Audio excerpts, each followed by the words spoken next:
So today I'm making a gumbo, a seafood gumbo. Starts with imitation crab that I have frozen. I like chicken thighs. I add okra on the side, whole fresh corn, smoked sausages, and Parmesan breakfast sausage that my godmommy does, and I got that part of the recipe from her. It's primarily my grandmother's base, but the chicken thighs are mine. The imitation crab is from my auntie Mickey, and then I add like the thyme and the fresh bay leaf, and it's just a combination of everyone's stuff. Um, Again, go in the back in your yard and just grab your fresh bay leaf. If you guys really would, please invest in a patio garden. It's so essential for things like this. So, got my parsley and my basil right here. That's quite a lot. And then this is an AEROGARDEN, and I'm growing a few herbs in here. I'm gonna grab some thyme because I like the flavor in my gumbo. So I start by boiling the chicken thighs in a pot, barely cover the thighs, and then we're gonna wash our crab legs just to get off any maybe barnacles sometimes they have, or a little bit of dirt, and also swish around the shrimp to remove any shells that may have be lingering, or the little poop that comes in it. These are pre-cleaned from the store. 16-20 count. Okay, here's our herbs. Okay, now you gotta tell me where we can put it at, mama. Okay. You got me? Yes. You got me. Okay, we're gonna add our herbs to the pot. And here's our seasonings that we're using. That's a secret I cannot reveal, but it'll still be good without it. If you can guess it, put it in the comments. But I don't think anybody's gonna figure that out. But we put in 3 tablespoons of chicken bouillon and 2 tablespoons of onion powder. That was also 2 tablespoons of granulated garlic, and then 1 tablespoon of pepper. So we're adding that to the chicken, and then I'm gonna add a teaspoon of Old Bay. Let's chop up our herbs, our aromatics, onion,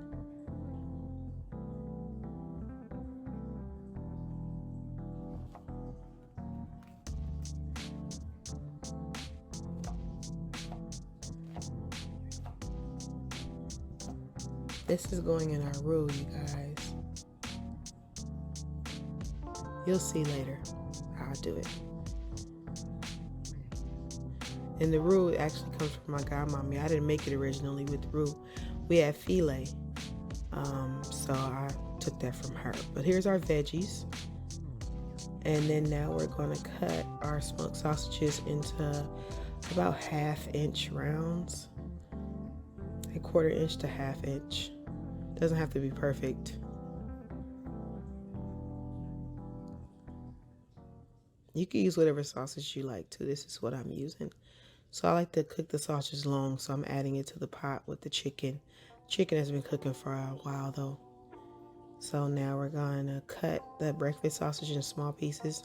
And this is from my godmom again, and it's really, really good. And this is by choice, but it's really good.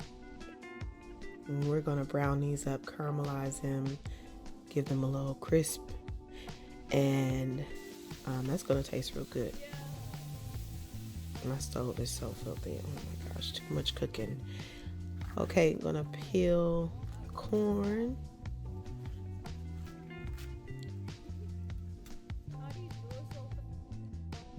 And we're gonna chop these up.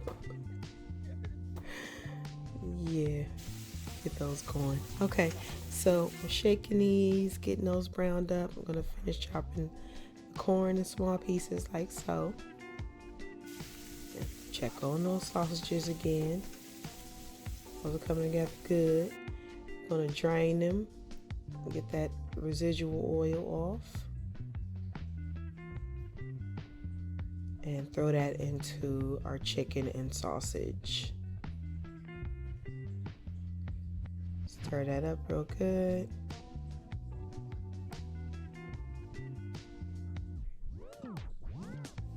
That's the filet that I grew up adding, and I still add it even though we add roux. And I just like the flavor and the way it thickens. It's really good. We'll stir that in. And look how much thicker that's gotten. Now here's some oil for our roux. And so you add equal parts oil to flour.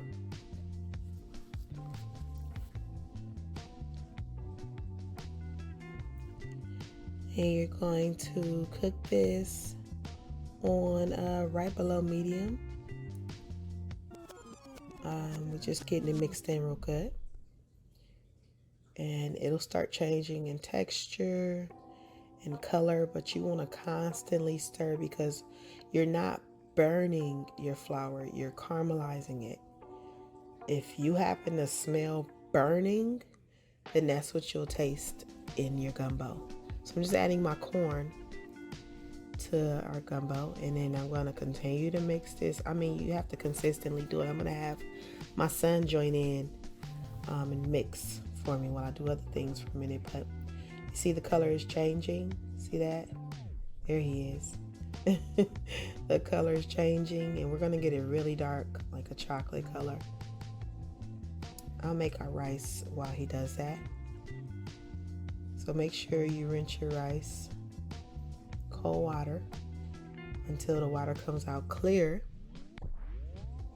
This is jasmine rice. Just agitate it a bit, help loosen the starch. I'm gonna pour off that water and rinse it until it's clear. You can see the rice through. And to test the amount, you just see how it's going up to that first line on your finger. That's how you know you have the right amount of water. So we put that on the stove, and now we're coming back to our roux. This is a pretty milk chocolate color, but I want it darker than that. So there's our bay leaves. I'm going to take those out. Those have served their purpose. And look how smooth that roux is coming out.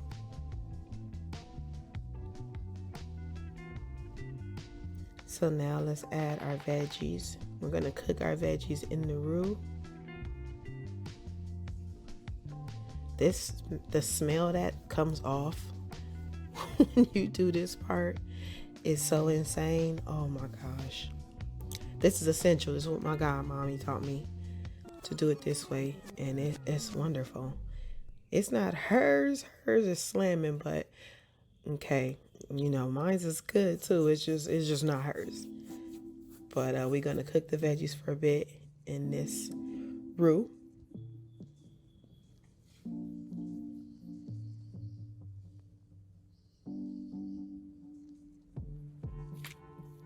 Just continue to stir, and then we're going to go ahead and put this in there and make sure that we mix it real good to have that roux just kind of break apart and blend in with that gumbo juice.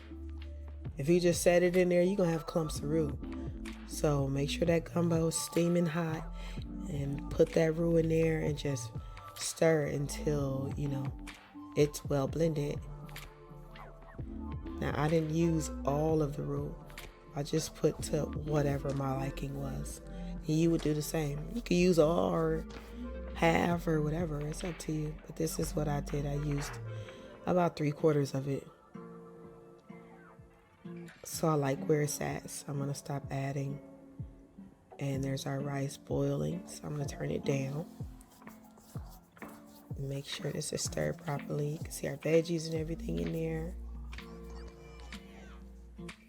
Got it on a low simmer. I'm going to put okra to the side because nobody seems to like okra in my family. But I do. So I add it to the bowl after I add my gumbo in my bowl. So I'm adding the thighs back. I had took them out earlier because I don't like them to break down. So I'm just going to put these in individual pieces. I mean, everyone gets crab if you do this. If you put a full clusters and, you know, 5 people got a cluster and then nobody else has crab, so I just prefer to do this, especially having kids.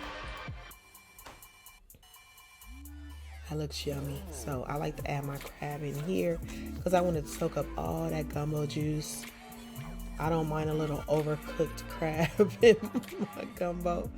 I mean, not like heavily, because this is probably like the last 10 minutes or so. So yeah. Now after I mix that in there and it's cooked for about 5 minutes, I add my shrimp and the imitation crab and just set those on top and let those cook from the heat like so.